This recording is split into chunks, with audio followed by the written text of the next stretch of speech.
بسم الله الرحمن الرحيم.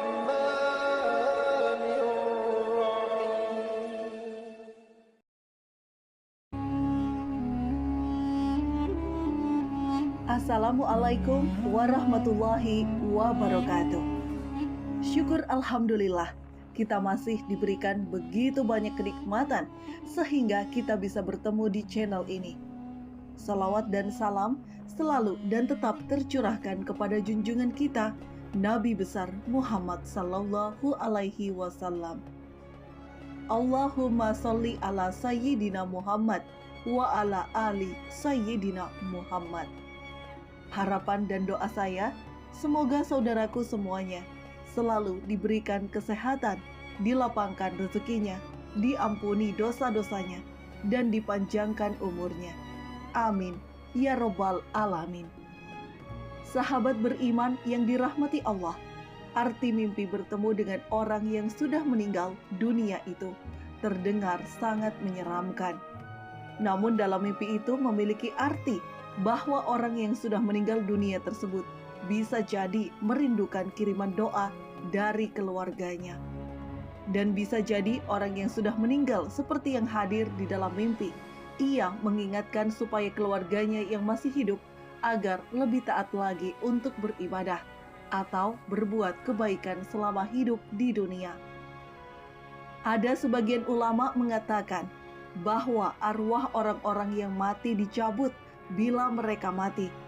Begitu juga dengan arwah orang-orang yang hidup dicabut bila mereka sedang tidur. Kemudian mereka saling kenal menurut apa yang telah dikehendaki oleh Allah Subhanahu wa ta'ala.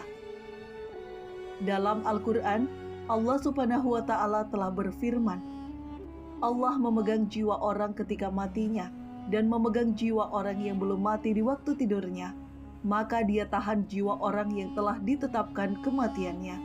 Quran Surah Az-Zumar ayat 42.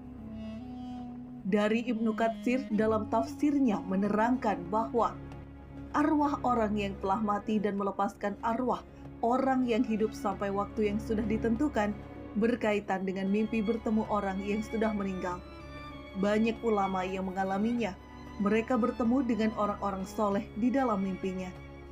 Salah satunya adalah seperti apa yang telah disampaikan oleh keluarga Hashim Al-Judari, telah menceritakan bahwa ia pernah melihat Hashim Al-Judari dalam mimpinya setelah Hashim meninggal dunia. Lalu lelaki itu bertanya, "Bukankah kamu telah mati?" Hashim menjawab, "Benar." Lelaki itu bertanya lagi, "Sekarang kau berada di mana?" Lalu Hashim menjawab, "Saya demi Allah berada di suatu taman dari taman surga bersama sejumlah teman-temanku. Kami berkumpul setiap malam Jumat dan pagi harinya di tempat bakar Ibnu Abdullah Al-Muzani. Maka kami menerima berita-berita tentang kalian." Lalu lelaki itu bertanya lagi, "Apakah yang berkumpul itu tubuh kalian?" Hashim menjawab, "Mustahil bila yang berkumpul adalah jasad kami. Karena jasad kami telah hancur luluh lantah, dan yang dapat bertemu hanyalah arwah kami saja." Kemudian lelaki itu bertanya lagi, "Apakah kalian mengetahui bila kami berziarah kepada kalian?" Hashim menjawab, "Kami mengetahuinya pada petang hari Jumat dan seluruh hari Jumat serta malam hari Sabtu hingga matahari terbit." Lelaki itu bertanya lagi, "Mengapa harus demikian? Kenapa bukan di hari yang lain?" Hashim menjawab, "Berkat keutamaan dan kebesaran hari Jumat." Dalam riwayat lain dijelaskan bahwa Utsman ibnu Suwaid At-Tafawi mengatakan bahwa ibunya adalah ahli ibadah yang dikenal dengan julukan Rohibah. Ketika ajalnya telah dekat, lalu Rohibah mengangkat kepalanya ke arah langit lalu berdoa, "Wahai Tuhan yang menjadi harapan dan dambaanku selama hidup dan matiku, janganlah Engkau menjadikan aku terhina saat aku mati, dan janganlah Engkau menjadikan diriku merasa asing dalam kesendirianku."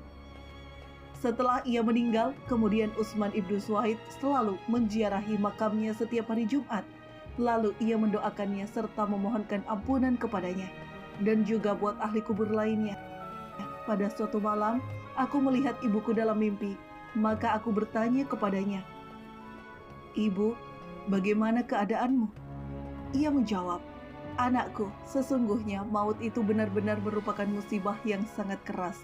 Dan sesungguhnya, aku segala puji bagi Allah benar-benar ada di dalam barzah yang terpuji, yang penuh dengan bau yang harum, dan dihamparkan padanya kain sutra yang tebal dan yang tipis sampai hari berbangkit nanti."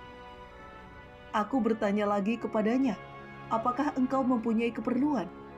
Ia menjawab, "Ya." Aku bertanya, "Keperluan apa?"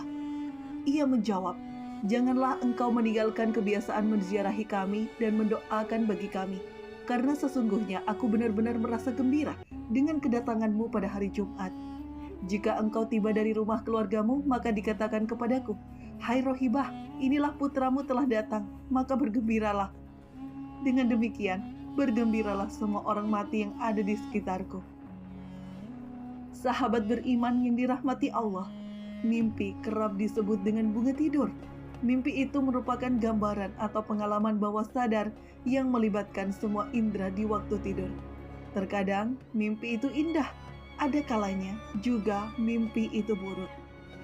Bahwa Rasulullah Shallallahu Alaihi Wasallam memberikan tuntunan kepada umatnya, jika mengalami mimpi yang disukai, hendaknya untuk mengucapkan Alhamdulillah atau memuji Allah, karena sebenarnya mimpi itu berasal dari Allah Subhanahu wa Ta'ala. Sedangkan jika kita mendapati mimpi buruk, kita sangat dianjurkan untuk meminta perlindungan kepada Allah, karena bisa jadi mimpi itu berasal dari setan.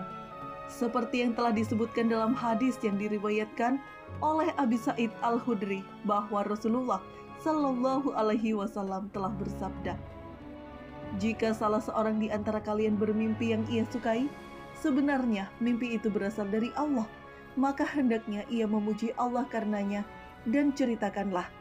Adapun jika ia bermimpi selainnya yang tidak disukai, maka itu berasal dari setan, maka hendaklah ia meminta perlindungan dari keburukannya dan janganlah menceritakannya kepada orang lain sehingga tidak membahayakan." Hadis riwayat Bukhari. Terkadang kejadian dalam mimpi bisa membuat seseorang menjadi khawatir, senang, sedih, dan ketakutan. Bahkan kejadian di mimpi itu terasa seperti kenyataan. Mungkin sebagian orang yang menganggap mimpi itu hanyalah sebagian bunga tidur saja. Namun sebenarnya, mimpi itu memiliki banyak arti yang bisa dijadikan sebagai petanda kehidupan di masa depan. Seperti mimpi bertemu orang yang sudah meninggal dunia. Sahabat beriman yang dirahmati Allah, demikianlah yang bisa saya bagikan. Semoga video ini bermanfaat untuk kita semua. Wassalamualaikum warahmatullahi wabarakatuh.